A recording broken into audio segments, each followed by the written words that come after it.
जगत जननी जगदम्बा अम्बा माँ पार्वती जी कैलाश पर बैठी थी।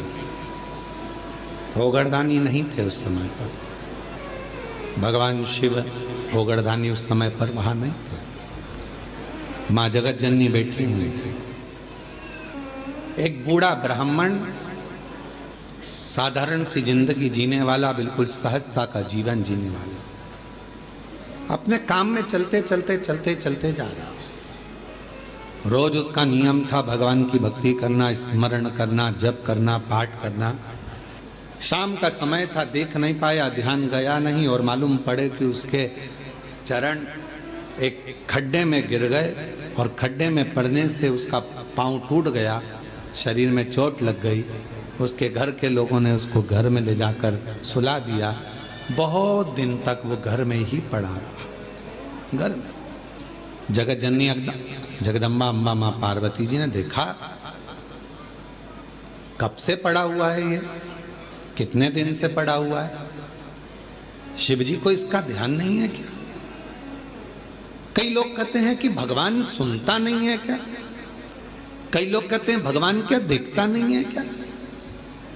हम इतना भजन करते हैं और हमारे एक रिश्तेदार हैं, वो हमको तकलीफ देते रहते हैं और इतना फूल रहा फल रहा, हमारे पड़ोसी इतने फल रहे फूल रहे जो भगवान के मंदिर तक नहीं जाते और लोगों को परेशान करके रखा है, उसके बाद भी उसके यहाँ भगवान इतना दिए जा रहा है। क्या भगवान नहीं है क्या? क्या भगवान की आंखें नहीं है क्या? लोग कहते हैं। हम इतना तपस्या करें, भजन करें, कीर्तन करें और दुख भी हमें ही आ रहा है। और वो इतना कष्ट देने के बाद दुनिया के लोगों को चूसे जा रहा है, धन लिए जा रहा है, लिए जा रहा है, लिए जा रहा है, लोगों को कष्ट दिए जा रहा है और उसके बाद भी फल फूल रहा है। क्या भगवान नहीं है क्या? है तो फिर जो इतना दुनिया को कष्ट दे रहा है वो इतना फल फूल क्यों रहा है? उसका कारण आज का नहीं है, पूर्व का है। कोई पिछले जन्म का उसने अच्छा कर्म करा होगा तो आज उसको भगवान ने इतना गाड़ी बंगला सत्ता वैभव जायदाद सब पूर्व का करा होगा, आज भोग रहा।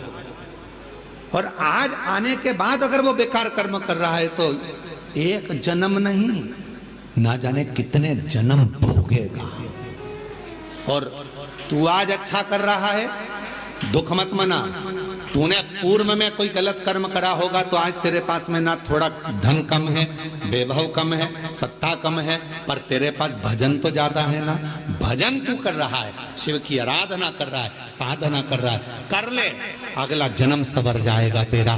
फिर तुझे कोई जन्म नहीं लेना पड़ेगा, कोई जन्म, फिर तुझे कोई जन्म नहीं लेना।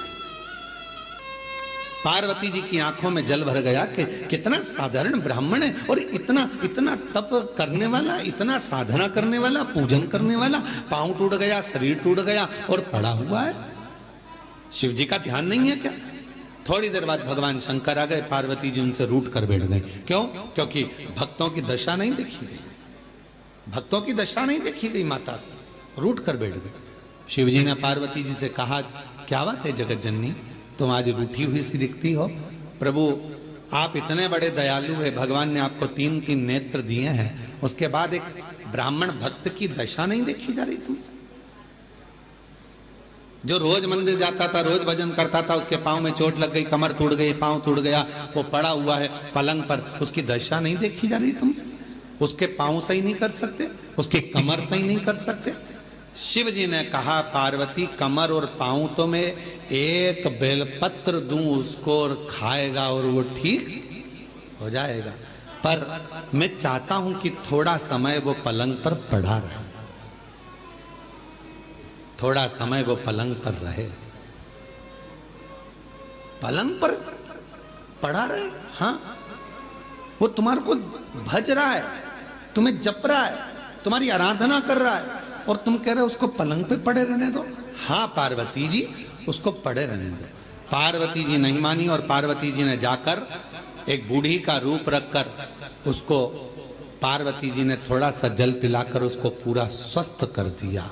जैसे ही वो स्वस्थ हुआ, 4 दिन निकले, वो 4 दिन बाद निकल कर जा रहा था वन से, एक सिंह आ गया और शेर आकर उसको खा गया और उसका जीवन समाप्त हो गया।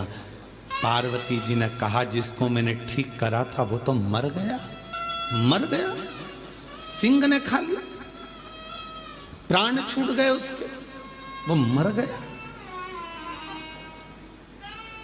शिव जी के पास गई पार्वती जी, वो मर गया प्रभु, जिसको मैंने ठीक करा था उसके प्राण छूट गए। शंकर भगवान कहने लगे पार्वती तुम जान नहीं पाई मुझे, हे जगत जननी मैं काल अधिपति महाकाल हूं, मैंने उसकी मौत को देख लिया था, इसलिए तुझसे कहा था कि इसको पलंग पर पड़े रहने दे।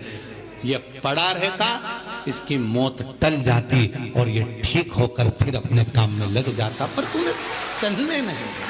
आप में से कई लोग हैं ऐसे जो भगवान को दोष देते हैं, कई लोग कथा श्रवण करने वाले भी ऐसे हैं जो परमात्मा को दोष देते हैं। हम इतना पूजन पाठ करते हैं तो दुखी हैं, हम जल चढ़ा रहे हैं तो दुखी हैं, हम मंदिर जा रहे हैं तो दुखी हैं, वो व्यक्ति इतना फल फूल रहा है, वो ऐसा कर रहा है, हम दुखी हैं। हम ना परमात्मा को धन्यवाद देना कि मैं तेरी निगाह में हूं, धन्यवाद दो।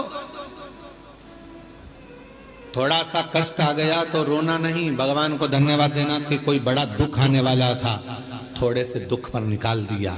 हाथ में लग गई, पांव में लग गई, घर में पड़े हो ना, तो परमात्मा चाहता है कि तेरे साथ कोई घटना घटने वाली थी तो निपटने वाला था, इसलिए हाथ पैर तोड़कर तुझे घर के अंदर पटक दिया कि तेरी जिंदगी बच जाए, तुझे कहीं जाना ना पड़ जाए। छोटी सी निकाल दिया, छोटी सी।